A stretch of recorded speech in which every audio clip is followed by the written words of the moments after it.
Okay, so now let's see how we can utilize the box modeling techniques and the edit poly to create more elaborate objects by starting off with a simple box. I'm going to maximize the current perspective view with Alt W. And I'm going to create a very simple box by clicking, holding, dragging out. I'm going to set its length to be, let's say, around 70 centimeters. The width can be 140. And for the height, we can just choose 3 centimeters. That should suffice, but we can make this board thicker if we need to. I'm going to start by making the top part of the table. I'm going to extrude the legs and then put in some more finer detail by using extrusions and bevel and inset and so on. But first off, let's do some subdivisions of our object. So currently, if we look at our object, if we press F4, we can see that it only has one polygon on each side, but that's not going to suffice. If we're going to manually edit and extrude different edges, we need more subdivisions for each of these polygons. So I'm going to put in a length and width segments value of 8. And we don't need to subdivide the height segments because the thickness is alright. With just one polygon for now is enough, but we can put in more polygons if needed later on. Okay, so now we can see how many polygons we have. If you cannot see that currently, just press F4 because F4 toggles between the edge faces mode and the default shading. So, okay, we have this, but if we wanted to edit specific vertices or edges, the first thing we need to do is turn this from a standard primitive object, which is currently a box, into an editable poly. With the object selected, we're going to right click, go down to convert to editable poly. So not patch, not mesh, but editable poly. And you can see that as soon as that's done, in our modify panel, we get all of these edit poly tools like the selection, edit geometry, subdivision surface, and so on. Let's rename this box and call it table. And let's change its color from a green to a gray color, a neutral one. Okay, so far so good. So the first thing that I want to do is, well, let's hide the perspective grid. It's sort of getting in our way at this point. So let's just press the letter G on our keyboard to hide the perspective grid. One thing I want to do is I want to extrude the legs from this table. So I'm going to do that on the bottom side. But first, let's change the position where our legs are going to be and the thickness of these legs as well. So let's say that I'm going to use from the bottom side these 4 polygons to use them as a base from which I'm going to extrude my legs for the table, but I want these polygons to be more near the edge and I want them to be square shaped, not rectangle shaped, with edges that are not the same length as they are here. So what I need to do is I need to move these edges more towards the right and the left edge. How can I do that?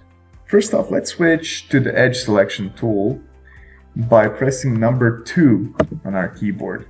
Now I'm going to select one of these edges and double click on it. So the thing is, if I click only once, it's going to select that one edge. But if I click twice on any of these edges, it's going to select a ring. So it's going to select all of the edges in this ring. And I'm going to do that for these edges as well. So I'm going to hold down Control and double click on the edges. There's a very easy way to move these edges outwards, but first, before I do that, I need to switch to a vertex selection. So I'm going to hold down Control and click on the vertex button. So now all of these vertices are selected instead of the edges. I'm going to press the letter T on my keyboard to go into my top view. And now the way I'm going to move these vertices more towards the edge is I'm going to press R for the scale button and I'm just going to scale out on the x-axis. And you can see that both of these vertices are moving, but they're moving in opposite directions towards their respective edges. Now I want to do the same for these edges right here, move them more towards the outside.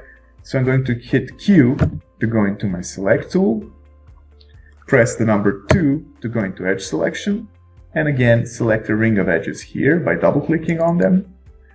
Hold down Control, select the ring of edges here, and whilst holding down Control I'm going to click on the vertex button to switch the selection from edges to vertices. Press R on my keyboard so I can scale out and just scale these out until I get sort of a rectangle shape here. It doesn't need to be perfect, but I just want it to be more square than it was before. I want these edges to be sort of the same length.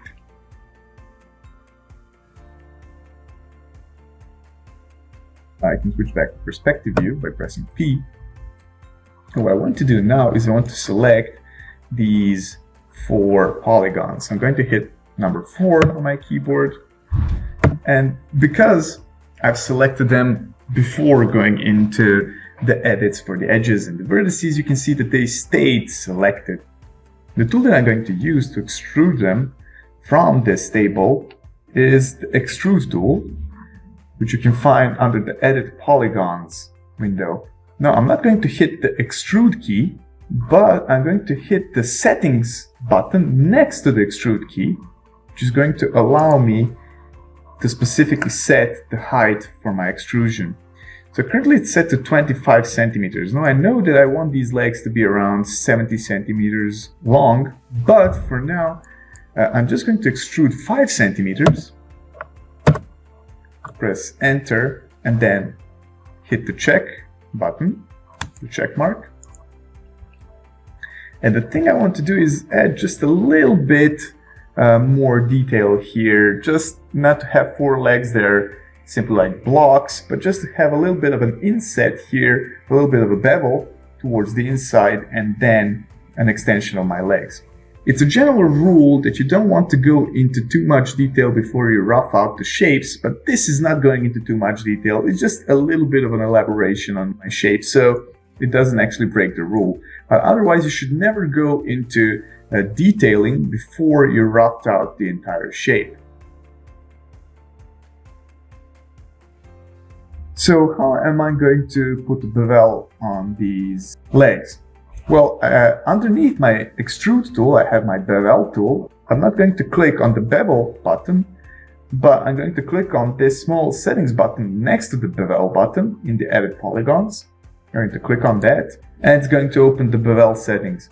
Now, as you can see, the difference between an extrusion and a bevel is that besides having a specific height that I can extrude, I can also set the base to be bigger or smaller than the top, or vice versa. So what I want is to have a small, let's say, inner bevel by negative 0.5 centimeters. And I want the height of this bevel to be only half a centimeter, so I'm going to type in 0.5. I think this is a bit too small. Let's type in 1. This is better. Okay, so I just need to click on this check mark so that the change is applied. Now the cool thing is that if I have 4 polygons selected and do all of these bevels and extrusions, they're going to apply to all of the polygons simultaneously, so I don't need to do it for each one individually. Now I want to add a second extrusion here, so to extrude them further on. Let me just show you how I can do that using only the bevel tool, because it allows me to do the same as the extrusion tool, but it also has some added options. So let me just show you how I'm going to do that. So again, I'm not going to click on the bevel button, but the settings next to the bevel button. So what I want to do here is I want to extend this leg 50 centimeters down, but without having an inner or outer bevel. So what I want to do here is I want to change this. So I don't want to go inside or outside. I want it to be set to 0, but I want it to be extruded for 50 centimeters. But yet, let's say 60 centimeters. Okay, So now, as you can see, I've extruded them, but what I want is to add another bevel that's going to go outside, outwards, and then another small extrusion. So what I can do is click on the plus sign to apply and continue, and then add a bevel that's going to go to the outside, so it's going to have a value of 0.5 and the height of 1 centimeter. So here we have an inner bevel, here we have an outer one. And I'm going to add a smaller extrusion, the height of, let's say, 3 centimeters at the bottom. So just hit another apply and continue.